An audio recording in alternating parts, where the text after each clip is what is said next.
ایک اسلم اقبال نے ایک لیٹر لکھا ہے. یہ جو سی سی پی او ہے اور یہ آئی جی ہے اور یہ جو چیف منسٹر ہے اس وقت پنجاب کا, یہ پڑھنے والا ہے. میں نے اس کو آج ٹویٹ بھی کیا ہے. اس نے بتایا کہ اس کے سارے گھر کے اوپر کیسا ظلم ہو رہا ہے. اس کی 80 سالہ والدہ کی بھی پرواہ نہیں کی گئی. وہ آکسیجن کے اوپر ہے, ادھر گھس گئے, اس سے بدتمیزی کی, کیونکہ اسلم اقبال چھپے ہوئے ہیں. ان کے بھائیوں سے کیا کیا, کاروبار سے کیا کیا, کاروبار بند کر دیے, بھائیوں کے گھروں میں چلے گئے. ایک بھائی کا جو باہر سے کوئی اس کا بیٹا آیا ہوا تھا, اس کو جا کے الیکٹرک شاک لگایا ہے, اس کا بازو نہیں کام کر رہا, وہ دبئی میں علاج کروا رہا ہے. یعنی سارے خاندان کو, ان کی بزنس کو جس طرح انہوں نے صرف اس لیے کہ میاں اسلم کسی طرح نکل کے اور کہہ دے کہ جی میں 9 مئی کے خلاف ہوں اور میں فوج کے ساتھ ہوں اور میں پی ٹی آئی چھوڑا ہوں, اس کے لیے یہ سارا کچھ کیا جا رہا ہے. حماد اظہر کے میاں اظہر ایک پاکستان کی سیاست, پنجاب کی سیاست میں ایک وہ عزت دار نام ہے جس کی سب اس کے مخالف بھی تعریف کرتے ہیں. 84 سال کے میاں اظہر جن کو کئی بیماریاں ہیں, ان کی طبیعت نہیں ٹھیک, ان کو اٹھا کے لے گئے کیونکہ حماد اظہر نہیں تھا. باقی لوگوں کے گھروں میں گھس کے, یعنی جو میں کہانیاں سن رہا ہوں. کراچی کے اندر بھی بات ہو رہی تھی, کراچی میں تو کچھ ہوا ہی نہیں. کراچی میں کیوں جا کے لوگوں کو اٹھانا شروع کر دیا؟ کراچی کے اندر وہیں چھاپے پڑ رہے ہیں, لوگوں کو جیلوں میں ڈال رہا ہے. اور وہاں بیٹھا ہوا آصف زرداری جو ساری زندگی اس نے صرف ایک کام کیا ہے, مخالفوں کو کرش کیا ہے, مخالفوں کو ختم کیا ہے, جھوٹے کیسز, اور جو خریدا جاتا ہے اس کو خرید لیتا ہے, باقی ساروں کو وہ ختم کرتا ہے جو مافیاز کرتے ہیں. وہاں ظلم کیا جا رہا ہے, ہر ایک کے اوپر ایف آئی آر ہے, لوگ چھپے ہوئے ہیں, اور صرف ایک طریقہ کہ آپ جناب پارٹی چھوڑ دیں تب وہ ٹھیک ان کو نکل جاتے ہیں. یہ بھی سوچ لیں کہ آج ہمارے انصاف کے نظام, یعنی یہ کیسے کوئی اس طرح کہ آپ کے اوپر ہر قسم کا کیس ہے, دہشت گردی کا سب کیس لگا ہوا ہے, جیسے ہی آپ نے کہا میں پارٹی چھوڑا ہوں کیسز ختم. تو یہ کیا ہماری عدلیہ, ہماری لیگل کمیونٹی یہ نہیں دیکھ رہی کیا ہو رہا ہے؟ کیونکہ یہ تو سارے دنیا میں کسی بھی قانون یہ اجازت نہیں دیتا. تو اس کے علاوہ, ان کے علاوہ میں صرف یہ بتانا چاہتا ہوں کہ کراچی کے اندر جس طرح لوگوں کو انہوں نے جیلوں میں ڈالا ہوا ہے, اور جو مجھے سب سے زیادہ تکلیف ہے کہ جو ہمارے لوگوں کو, اگر جیل کے اندر جگہ 20 لوگوں کی ہے تو وہاں 60 لوگ بھرے ہوئے ہیں, وہ سو بھی نہیں سکتے, کئیوں کو کھڑا ہونا پڑتا ہے, کوئی سوتے ہیں, کھانا نہیں صحیح دیتے, کئیوں نے جس طرح کا کھانا دیا وہ لوگ کھانا نہیں کھا سکتے, کئیوں کے پیٹ خراب ہو گئے ہیں. یعنی ان کنڈیشنز کے اندر سیاسی ورکرز کو رکھا ہوا ہے, جو سب سے شرمناک بات ہے, کیونکہ کوئی مجرم نہیں ہے. یہاں اتنے بڑے مجرم جنہوں نے اربوں روپے کا اس ملک کو نقصان کر کے پھر منی لانڈرنگ کر کے ملک سے پیسہ باہر بھیجا ہوا ہے, کیا ان کی ایسی ٹریٹمنٹ کسی کی تھی؟ کیسز تو پرانے بنے ہوئے تھے, کیا کسی کو ایسے رکھا گیا تھا؟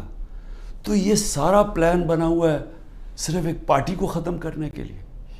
تو یہ پارٹی کو ختم کرتے کرتے کیا یہ جو اس وقت طاقت میں بیٹھے ہوئے ہیں ان کو اندازہ ہے کہ یہ پاکستان سے کیا کر رہے ہیں؟ کیونکہ ملک, دنیا میں ملک کھڑا ہوتا ہے رول آف لا پہ. جس وقت اس ملک کا رول آف لا ختم ہوتا ہے اس کو بنانا ریپبلک کہتے ہیں. ہمارا ملک کا بنانا ریپبلک ہے, جدھر کوئی قانون نہیں ہے, جدھر کمزور کو کوئی طاقتور سے اس وقت تحفظ دینے والا نہیں ہے. میں تو صرف سلام کرتا ہوں ان ججز کو کہ وہ سارے پریشر کے باوجود آج وہ پھر بھی کھڑے ہیں, لیکن پوری طرح پریشر ڈالا ہوا ہے ججز کے اوپر. اور میں پھر سے بتاؤں کہ اس طرح کا کوئی نیچے نہیں گرتا. ان کی فائلیں بنائی ہوئی ہیں, کوئی ہر کس بلیک میل کرنے کے لیے کہ جی آپ کی ہمیں, بچوں پہ آ گئے ہیں, گھروں پہ آ گئے ہیں, خواتین کے اوپر آ گئے ہیں. میں نے ایک بتایا بھی کہ ایک ہمارے ممبر نے چھوڑی پارٹی تو اس نے کہا جی میں یہ برداشت نہیں کر سکتا, اب تک تو میری بزنس پہ تھا, اب میرے گھر پہ پہنچ گئے ہیں, ہماری عورتوں پہ پہنچ گئے, میں نہیں برداشت کر سکتا.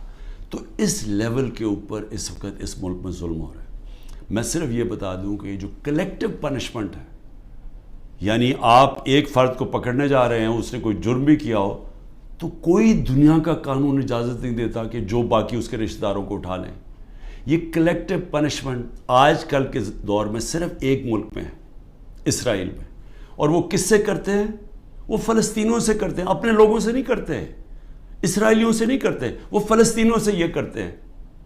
یہ ہٹلر کے جب نازی جرمنی جب دنیا کا سیاہ ترین دور تھا، یہ تب وہ گسٹاپو اٹھایا کرتی تھی لوگوں کو کلیکٹیو پنشمنٹ میں، کہ جو بھی اگر وہ نہیں ملا ایک جس کو پکڑنے گئے تو گھر والوں کو پکڑ لیتے تھے۔ یہ سٹالن کا جو بڑی سخت ڈکٹیٹرشپ تھی سوویت یونین کی، یہ سٹالن کی ڈکٹیٹرشپ کے اندر اس طرح کی چیزیں ہوتی تھی۔ یہ صرف چائنا میں ایک دور میں ہوا تھا، ان کے کلچرل ریولوشن کے اندر۔ یہ ہوتا ہی نہیں ہے ایسے۔ یہ کوئی دنیا کا انصاف کا نظام کلیکٹیو پنشمنٹ کی اجازت نہیں دیتا، جو آج پاکستان سے ہو رہی ہے۔ لیکن یہ اب ہو کیا رہا ہے؟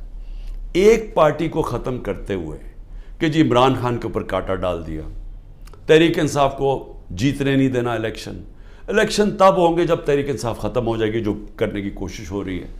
تو میں سوال پوچھتا ہوں کہ اس کے بعد کیا ہوگا؟